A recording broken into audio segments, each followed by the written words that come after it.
Thanks for tuning in to the Product Ops Summit. We really hope you're enjoying the event so far. We have even got more insights heading your way. All sessions are designed to be interactive and give you the chance to engage with our speakers. So come ready to get involved with your questions and comments.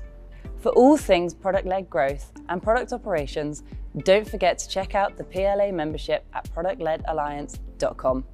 Now sit back and enjoy the talk.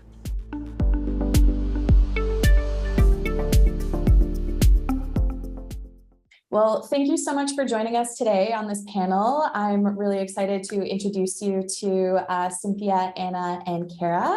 And before we get started, my name is Katie. I am a product operations lead at Shopify. I've been working in the product ops space for about 2.5 years now. And I will kick it over to Kara to get us started with her intro. Awesome. Thanks so much, Katie. My name is Kara Zucker. I'm a senior product manager at Zip, which is a buy now, pay later solution, similar to Afterpay, Klarna, Affirm, and Sezzle. So I oversee payments, internal tools, and customer success, but have worked in various operations and product roles over the past few years at a bunch of startups and currently based in Denver, Colorado. And I will pass it to Anna. Nice.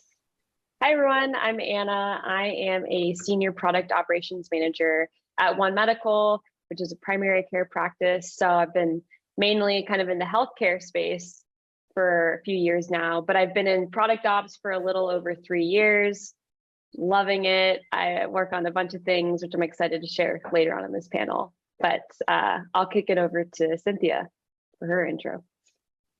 Thank you, Anna. So I'm a product operations manager for Disney. I've been working in the product ops scenario for about 5 years, previously on ad tech companies.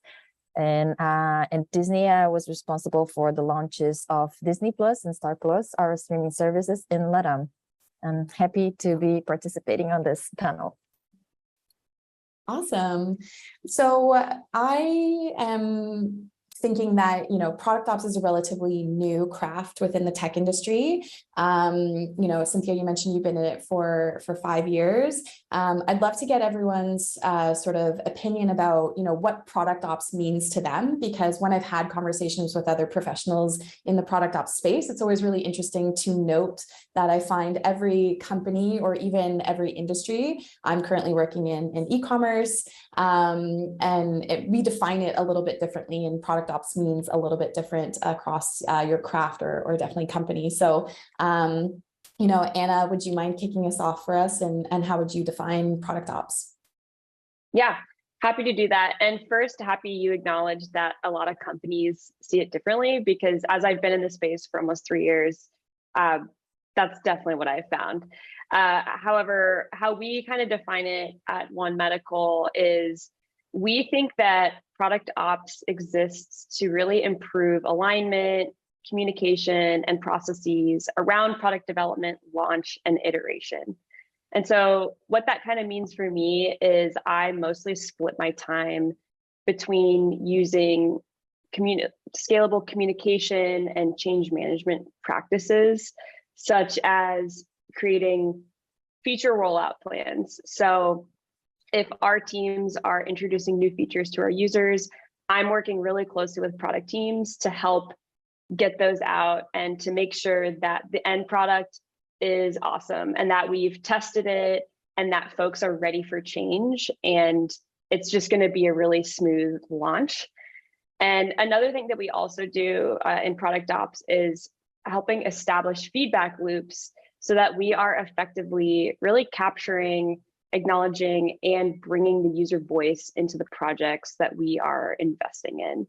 And so kind of before I joined the team, we didn't really have a voice of the user program or anything to that effect. A lot of feedback was coming all over the place, and it wasn't being kind of centralized and managed by our team. And so we came in to help improve in that way, so that we are really taking in the user voice, making sure that we're actually building the things that people are asking for. And so, but therefore creating really lovable products. Nice. And what about you, Cynthia? How would you describe product ops from your space? I think it's a very similar role as Anna mentioned, but what I always say is for both companies I've been working, I've worked in structure previously in Disney. I have this more international product operations role, which is also to make sure that our region needs and kind of specific needs many times, they are considered on the product roadmap development. So this is something I gather all the inputs from the different areas, like from BI, from CX, from research, from life cycle, and then I get these inputs and take it to the product management team in US and make sure that all the requirements are being considered. So we have the best product for our region as well. It's a global product, it's a global service, but it has to fit in our region. Nice. And Kara, what about you? Yeah, I think it really depends on the company and the need as well as the industry. So for our team, I used to manage our PMO structure in terms of just looking in on how we can have a lot more cross collaboration and alignment across teams was a big issue for us as we continue to scale.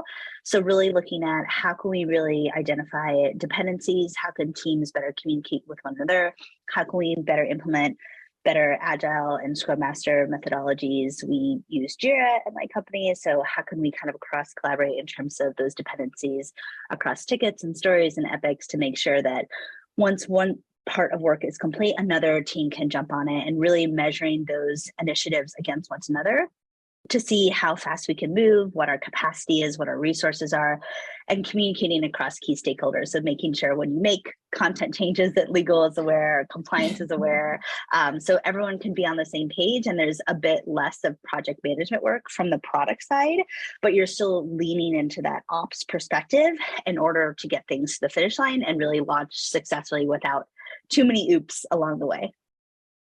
Nice. Yeah, I'm definitely seeing a lot of similarities across the three of you, and then also understanding like what product ops is at Shopify. I'm seeing a lot of similarities there as well. You know, for us, product ops, we really help to enable product teams to make great decisions quickly. That has everything to do from ensuring the right processes and systems are in place or tooling. We also work very closely in our roadmap development with our product leads, ensuring there's the right operating cadence. We use something called 6-week cycles at Shopify. That's sort of like our number of weeks that we like to focus all of our work on. And then there's also an element of creative problem solving depending on the teams that we're supporting, because every team is so different, and we have different areas across Shopify that even then product ops looks very different between those two areas, or three areas rather. And but yeah, it's really interesting to see sort of the similarities across the board between all of us. So that's awesome. Next question: how did each of you initially get into product ops? I'm curious to know. Kara, do you want to kick us off? Sure. I kind of stumbled into it, to be honest, like all good stories start.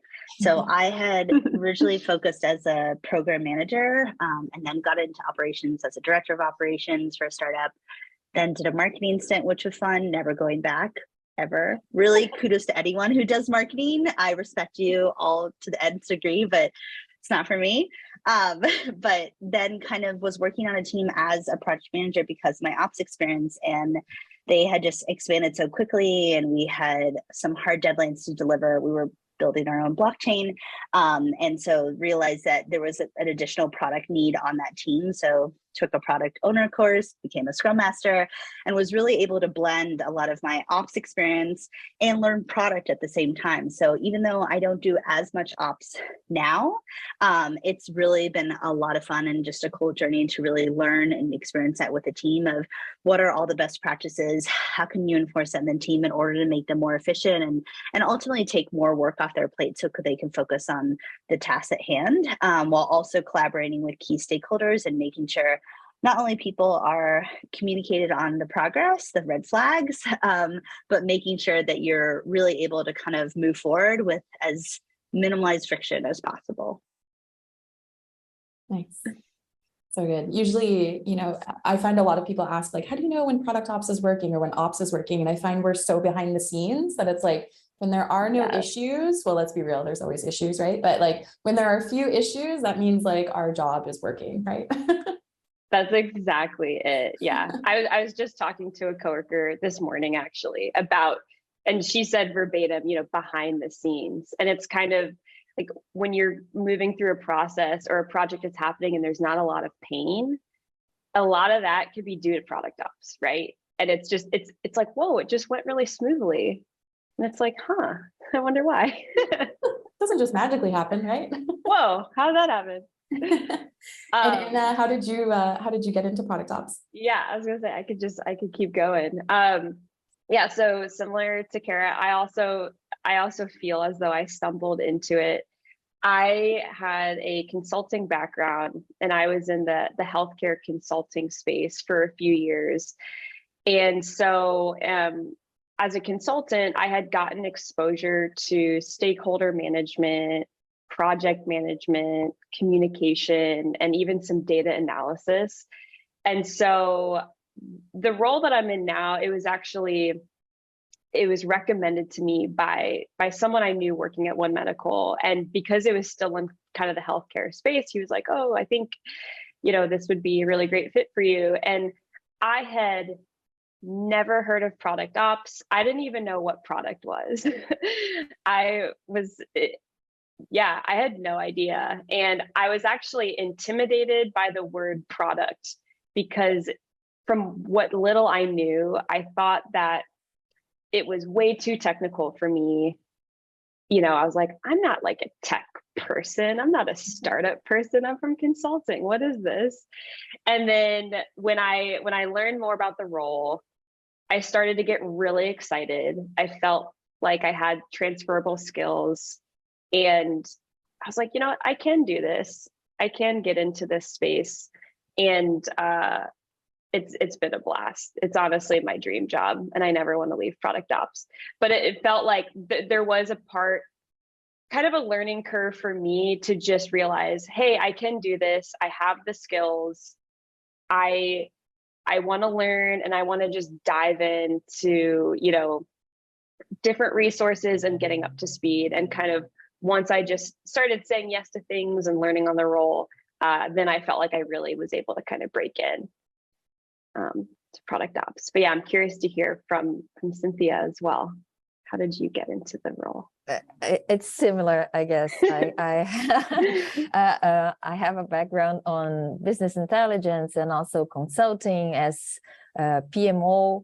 But a question that always comes with how did you end up in product ops? It's how did you end up on a digital industry? Do you have a tech background? Did you had a degree on IT? And I'm like, no, I had it on business administration. I don't have this background, but I do believe that afterwards working on product management and with digital products, that led me on a natural way for product ops. And considering that I've been working in companies that wanted to establish this product team or product presence in our region, but the product development itself wasn't in our region, was located overseas. So this is, I think that's how I ended up. But it's funny to hear your experiences and see the similarities. Mm-hmm. Yeah, and also to add, I totally forgot even about just degrees and where we came from. I studied nutrition. I was going to be a dietitian. So very different, working in a hospital to working on technologies. So anyway, it's possible. You could be in so many different backgrounds and experiences, but as long as you're willing to learn and get up to speed, it's, there's so many great resources out there. And I hope we can provide some of those today. Yes. So nutrition, business administration. I'm also a biz grad as well. Kara, what did you study, if we can ask? Yeah, I studied political science and Jewish studies. So I was super adamant about going into politics and saving the world. Wow. Yeah, I interned for a few senators. You are saving in a certain way. Yeah, exactly. Yeah, it's a different kind of saving. No, I loved it, but then joined the Peace Corps, lived in El Salvador for a few years, worked in nonprofit, and then kind of ended up joining a nonprofit that was working in tech to better measure the results. And that hooked me. I was like, oh my gosh, there's so many opportunities. This is so interesting. And I already had all that on the ground experience and no budget experience. So it made it really easy to transition. And I've loved the high, fast pace of everything and never get bored. That's awesome. Yeah. So I feel like there's like a common thread is like, we kind of all just fell into it. I mean, I got very lucky and fell into e-commerce. After graduating university, I moved to Colombia to work for a consulting firm for a year and came back with like zero money, zero savings, and needed a job. And then by chance, I got introduced to this tiny Canadian e-commerce agency that was based in Toronto. And they needed a head of marketing. And so I luckily got the job there and was there for about 4 years and then transitioned over to Shopify. And at the time, Shopify was this tiny little SaaS company that no one was taking seriously because at the time, Magento was the king of commerce. So everyone thought that I was nuts moving into Shopify. And primarily I was based in like BD and partnerships when I first entered the company and then transitioned more into international partnerships and ended up moving to Spain, which is where I'm based now. And then about like 3 years ago, I really wanted to take an intentional step in my career and really become more technical and better future-proof my career. And so I sort of started to see these opportunities and, was interested in, I loved working with our engineers. I loved working with our product leads. And so started to hear rumblings of this new thing called product ops within Shopify. It was very, very new at the time. And I basically networked my way into a job. I pinged a bunch of people on Slack and was like, hey, can I pick your brain? You want to get a virtual coffee? And yeah, just sort of saw the opportunity there, like really recognized like what I enjoyed doing, who I enjoyed working with mostly in terms of like crafts and sort of like finding that middle point. Anna, you said you were like scared about tech or scared about product. And I think like product ops is really cool because, and like, correct me if I'm wrong, I'm curious to hear everyone's opinion, but I think it's a really nice in between like the business and strategy and then also the technical side of things, right? And we sort of like fit in the middle and really like make sure the two are talking to each other, that prioritization is done, that we're shipping the right product or service for the right customer at the right time. Like that's a big part of like what we do at Shopify. So I really like sort of sitting in those worlds because my background is very business administration, strategy, BD focused, but I'm also very interested in tech and sort of exploring that and becoming more technical for, where the world is going and where I think I should be directing my career. But yeah, curious to see if everyone else agrees with that. 100%. And to your point about sitting between kind of the business strategy and then as well as product and the tech side, it's so true. And kind of being in the middle of all of that feels like product ops has just the best seat in the house. We get to see it all and we get to be a part of it all. And it is such an exciting place to be in. Absolutely agree. Agree. Nice. So we've defined product ops, right? Which can look like a million different things depending on your industry and your company. We've talked about sort of a high level of what we do every day, but I'd love to sort of like get into the nitty gritty of like, what actually do you do? Like, what is your role? What is your responsibility? Maybe giving some examples. So like, for example, at Shopify, we're very involved with, a 6-week cycle cadence. So we break our year into 6-week cycles, which fits very nicely into quarters. There's 2 cycles a quarter, 4 quarters a year. And it's a really nice way that we have this common language across Shopify to understand where exactly we are, because we can say we are in Q3 C2 week 3, for example, and we know exactly like what it is we should be doing. We have different rituals and different sort of planning stages and sort of like execution that should be done in specific weeks. And it also allows our teams to stay very focused and heads down.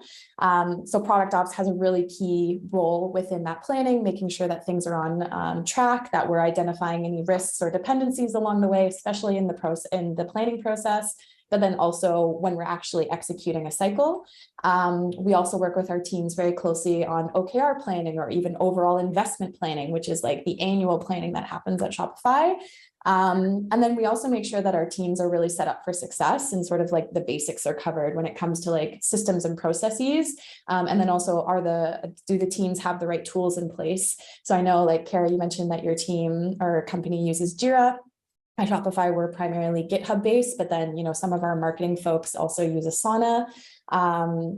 But yeah, so that's sort of like my daily role. And like, we like to describe ourselves as like the chief operating officer of like whatever team it is that we're supporting. I find we also get shifted around a lot. I don't know if that happens at your companies as well. Shopify is always changing. So we're always shifting where people are focused and what we're doing. We're a very still agile company for being 15,000 people. And so, yeah, it's sort of fun because we come in, I feel like we focus, we help teams to improve and like get to where they need to be in terms of their operating cadence and their operating, rhythm. And then we can step away. Something that's always really stuck with me is that my lead says a really good ops person should never be the bottleneck. If something is reliant on you, it's not a good process. You should be able to walk away and your systems and processes should be able to continue whether or not you're there, which is great. That's a sign of good process. But then it's like, oh, am I actually valuable? It's like, which we are, but it's sort of a scary thing where it's like, if you're not involved, there's that sort of psychological, oh my God, I'm actually needed, but it is. And it's a sign of a good process or system that if you can walk away, you get sick, you go on vacation, you switch to a different team, like your best practices are still continuing whether you're there or not. So that's always something that I always keep top of mind whenever I'm building something or whenever I'm working with a team. My brain always goes to, okay, how can I make your lives easier? And what can I do that I don't need to be there directly? Like, how can I set up for success? How can I leverage automation? How can I give responsibility to others? Because I think the tricky part too in traditional like ops is that people just assume we're going to do everything, when in fact it's about teaching the right behaviors and enabling others to do their best work, in my opinion. Exactly. And I think, one big thing that my team does, we make a lot of playbooks. So it's like, we kind of come in, I think it's pretty crucial in the product ops role to know the product development lifecycle and what good looks like. And you kind of come in and you can see, okay, where are the gaps in our organization where we need some help? And somewhere in the life cycle. And product ops, we come in, we kind of find those gaps, and we make, again, a lot of playbooks where it's like, all right, for this one process, this is kind of what good looks like. And here are some of the best practices we want to establish. And even though we are writing these best practices for other people to follow, to your point, Katie, doesn't mean that we're not necessary or helpful anymore. It just means that we're moving on to the next thing. It's like, we've said, okay, here's this gap, we want to improve it. And then now we're giving others the tools to kind of run that on their own. And then we just go find the next thing. And then we find the next thing. And then we find the next thing. And so, so just wanted to point that out, because I think that's important for just what we're doing and what product ops can do for a lot of organizations. But to add on to that, my team, we plan on a quarterly basis. So our product teams, we will do kind of quarterly planning where we decide, what we're going to be taking on the next quarter. So what features do we want to build? What projects do we want to work on? And we have a process set up where product teams can request product ops support. So let's say a product team is developing and they want to launch a pretty complex feature, and it is going to be going to our medical providers, let's say, because we have medical providers at our clinics that use the technology that we build in-house. So if we're making a big workflow up change for providers, product teams really want product ops to make sure that the launch is smooth.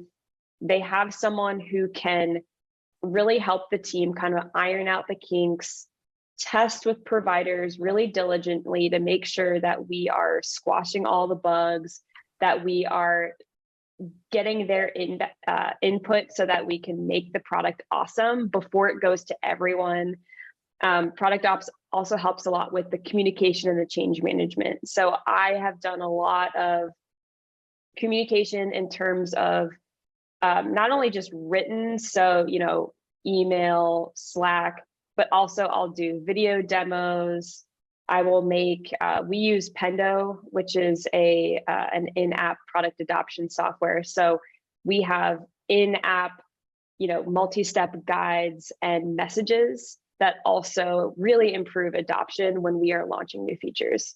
So we help and we do all of that, and we get it all together so that when the feature actually goes live, folks are aware of it and they feel confident using said feature.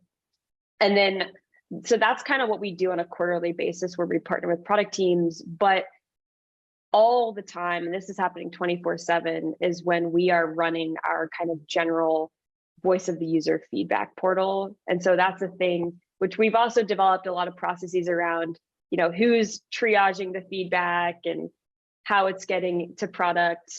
We're actually currently trying to work on a Jira integration to bring some of those popular requests into Jira so that our product teams can more easily see them and pull them into their sprints and in their quarterly planning. Because we could be like, hey, this request has been upvoted by 40 people. It's pretty important, and it would mean a lot if our teams would take this on and develop it. So that's also a huge part that we play. But I'd love to hear from Cynthia or Kara on what they're. I think it's similar. Like both of you mentioned a lot of roles and activities that we also have here. I think one that's more on the gathering the requirements and inputs from our region and prioritizing them and taking them to the US product team.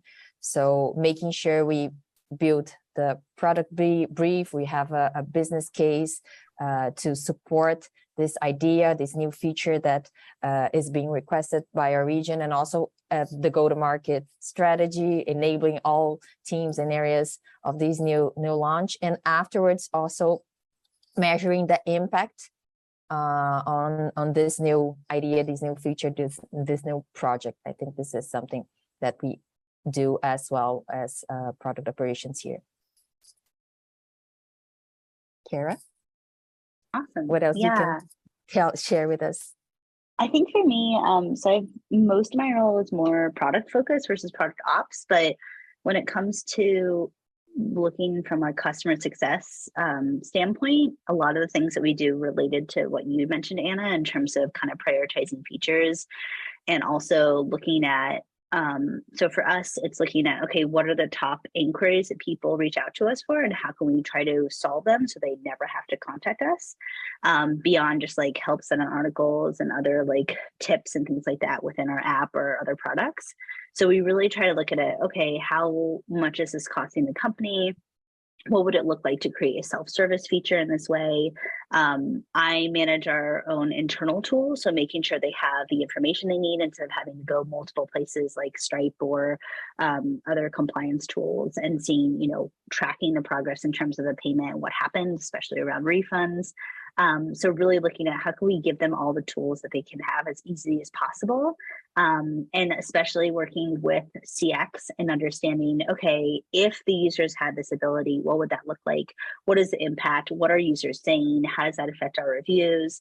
And trying to take more of a holistic view of how can we really be impactful if we had engineering time on this feature to look at it, and then kind of going through an analysis afterward, which we're actually doing right now, of one of our top inquiries, and seeing how much is this saving the company in terms of cost, and then how is this helping our users spend more money with our product, and really giving them that financial freedom versus kind of feeling like they have to contact CX in order to resolve this, and really giving them all the tools in their toolkit to make it easier for them. So that's definitely been a challenge in terms of just, what are the priorities for one team is different than another team's, and how can you really prove that business case that it'll be impactful and ultimately save money for the business and bring in more revenue is definitely like a balancing act, but also a lot of fun because you're constantly advocating for the user experience.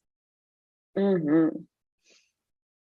Nice. Yeah, those are great points. And like while each of you have been chatting, you've been mentioning impact and success. And so because in product ops, we do so many things and we're very behind the scenes, like how do you measure success, and like what does success mean for you in your role when it comes to product ops, and how do you know you've been successful?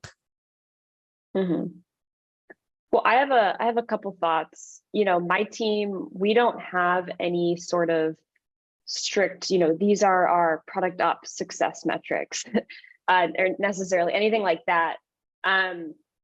But there's kind of a few things that we think about first, and this is maybe kind of general, but we'll kind of talk to teams and it's like almost ask them, how was your experience working with us? Like, did you like partnering with us on these launches? Did it go well? Were we in the way, or did we make it was it a much smoother process? And we get some qualitative feedback around that.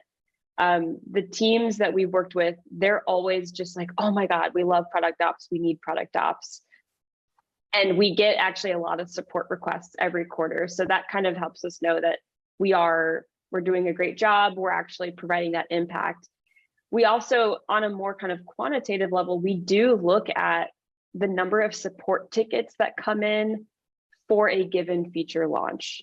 So we want to make sure that it's smooth and that we have ironed out a lot of the bugs, and we're not causing issues to our users. We're actually trying to improve their experience. And if we are getting support tickets or help tickets, that is a bit of an indication of, okay, maybe they didn't quite get the training that they needed, or we forgot to kind of iron out this one bug and now it's causing some issues for them. So we'll look at that. And then I think the last thing is we do measure feature adoption. And so we have, like I mentioned, we use Pendo for this. We also use Mixpanel too on the product analytics side of things. But we'll look at, once we've launched a feature, are people using it? Are they, or how quickly have they adopted it? And then are they continuing to use it? So is there retention there as well? So we look a lot of that feature usage data. Nice. What about you, Cynthia? What does success look like for you in product ops? I think, as we mentioned in the beginning, like if things go smooth, they're going well. Yeah. There are no hiccups in the middle of the way. I think it was successful. And as well, adoption of a new feature, exactly how we measure. And also if it had any kind of results in revenue, if we were able to bring more users, more customers, that's how we measure it. And also we can see if a new feature had an impact on CX, less contacts from our users. I think these are the main metrics we're looking at right now.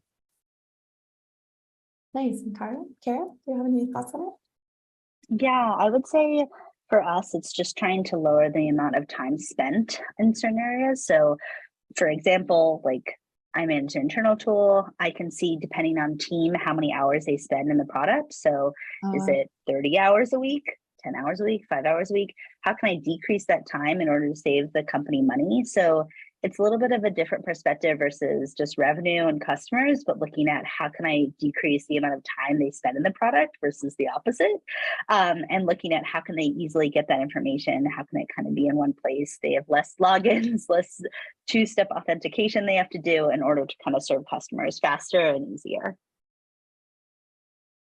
Nice. Yeah, that's awesome. That's really interesting that it's like making sure they're getting the info quickly so they can do other things and be more impactful to the customers in the end, right? Yeah. On the Shopify side, we are really helping to reduce complexity. Shopify is it's a growing company. When I started 7 years ago, there was less than 1,000 people, and now there's over 15,000 people. So we have scaled quite fast, and that means a lot more teams, a lot more complexity, a lot more dependencies and risks. And so we come in to sort of help simplify as much as we can, processes, systems. We toe the line of trying to be helpful when we're implementing new processes, but also realize that change is hard for people, and sometimes they're not always the most willing to adopt something new. So we really have to try to convey, why this is important, why we need them to do this, because in the end, we're just trying to help them work better, faster, smarter, so that they can ship what they need to our merchants and help them to be successful, right? So very similar to your teams, Kara, is like, at the end of the day, you're trying to help your customers, right? And so I feel like we have so many touch points, and at the end, we're just trying to ensure that our final users are going to get what they need when they need it, essentially. So we've touched on it a little bit, but obviously there's lots of challenges that come up in our role. Cynthia, what's sort of the biggest challenge for you right now in product ops, in your specific role, or anything that you might be working on right now?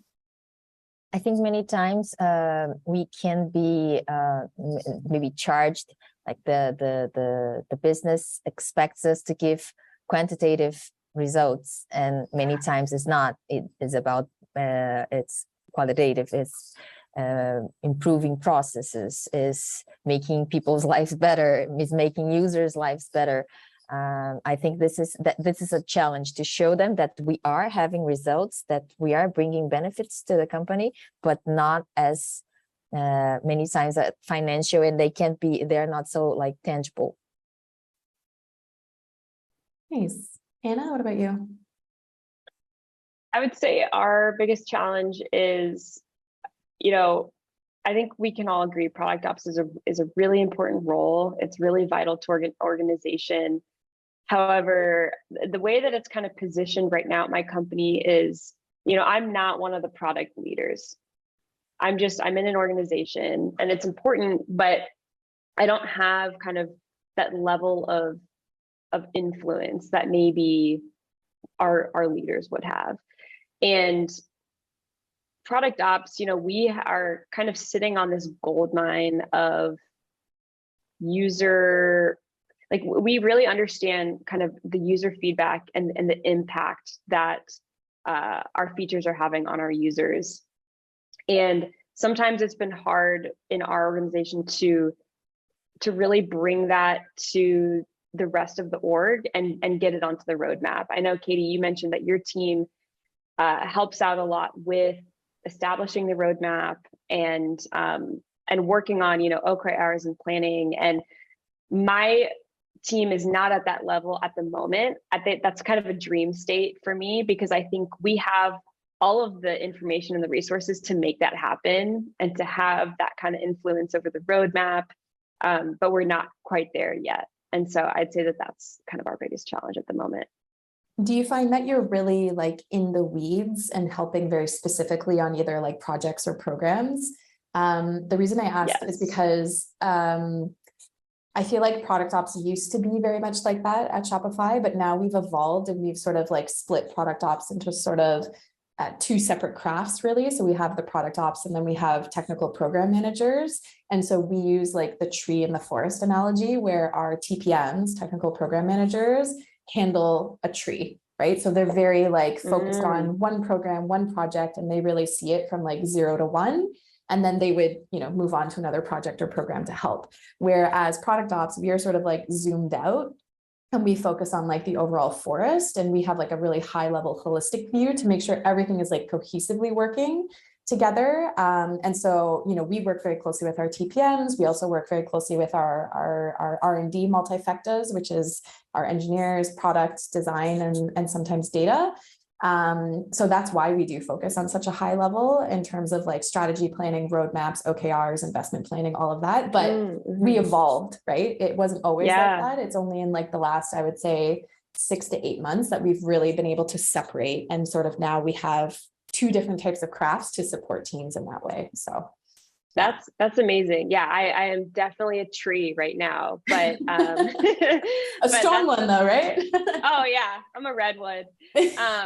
No, but I love that your organization evolved, because I think that that's really important, and I'm optimistic that we can get there, and I'm sure there's a lot of other companies that are kind of in that same boat too. But yeah, hopefully one day it'll be more of a forest.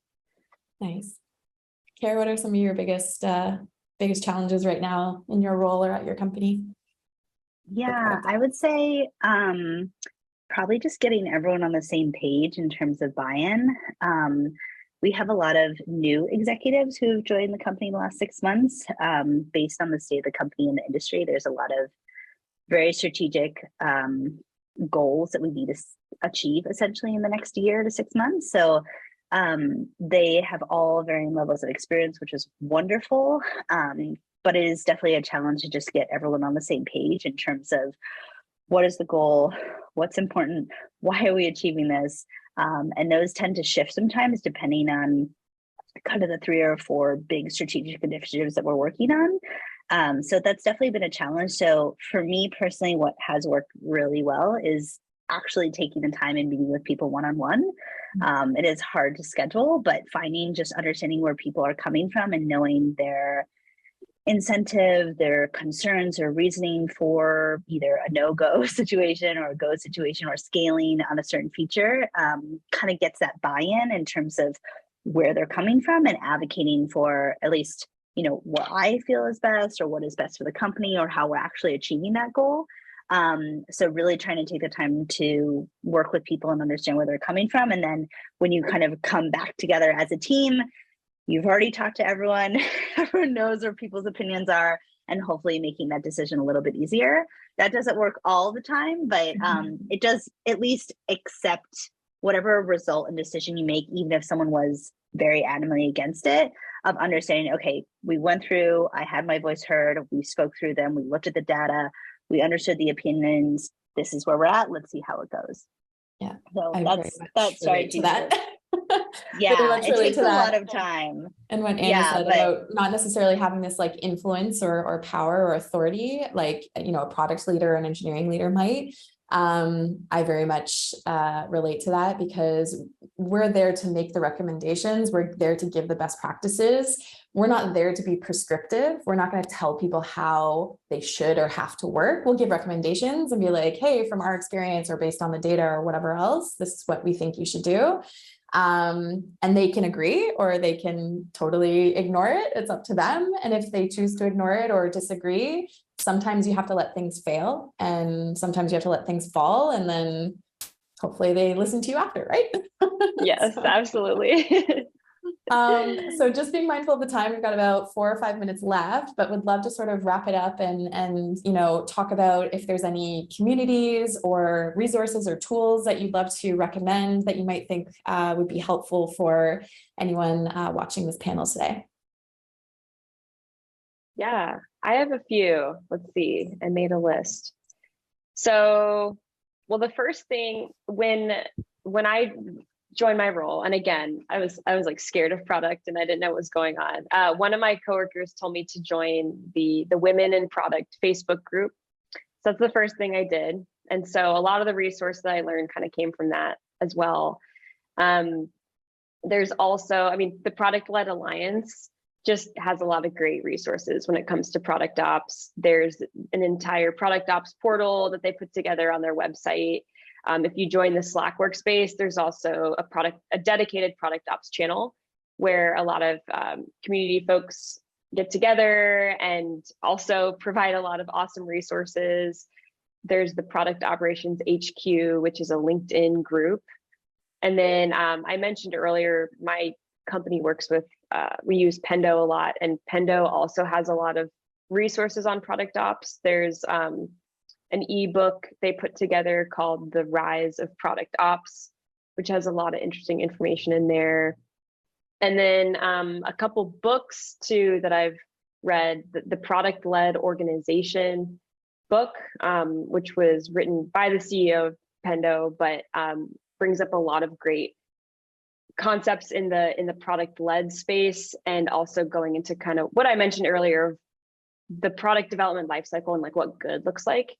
And then Marty Kagan's Inspired, which I feel like is mentioned a lot, but it's a really awesome book. Nice. You came prepared. I love it. Like a classic product ops person, right? Kara, what about you? Do you have any favorite communities or tools or resources? Yeah, when I first got into product, I joined like a professional association when I was living in Vancouver, Canada. But I know there's a bunch depending on the city that you're in, from San Francisco to New York to Austin to wherever.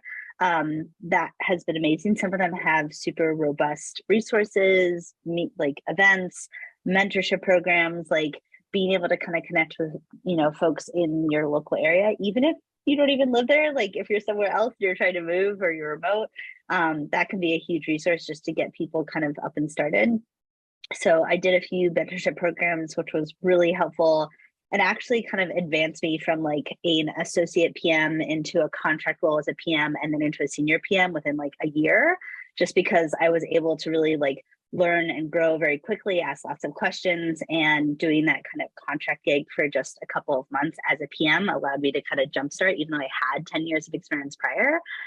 So I would recommend doing those things. If you haven't taken like an actual Scrum Master or product owner course and you just kind of want the foundation, they're expensive, but most companies can cover them. It's just really helpful to have that base of knowledge. And I still refer to my manual from years ago as like, okay, what are best practices again? And how do you do a sprint review? Like if it's helpful, depending on the team.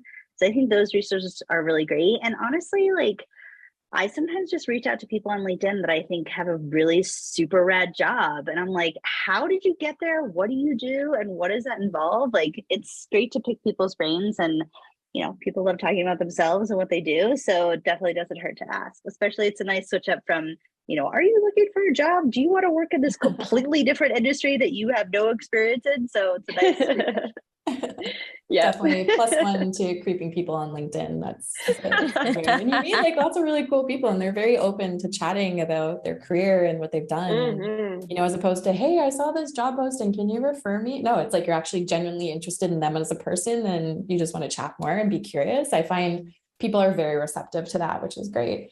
Cynthia, to cap us off, what about you? Any tools, communities, or resources you like to share? Yeah, I think the Slack channel, the Product Alliance, I've been acquainted to, and also LinkedIn. I've been reaching out, and people have been reaching out as well.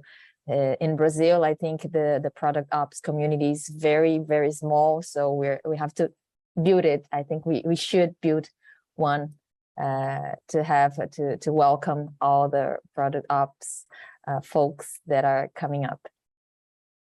Definitely. That sounds like a great initiative. Well, we are at time. I just want to say a big thank you to each of you for taking part in the panel today. It's been amazing chatting with you over the last 45 minutes or so. Really inspiring to hear, how you got into product ops, what product ops even means to you, and what you do on a daily basis. So thank you so much. And hopefully the listeners gain some valuable insights. So yeah, thank you so much, ladies.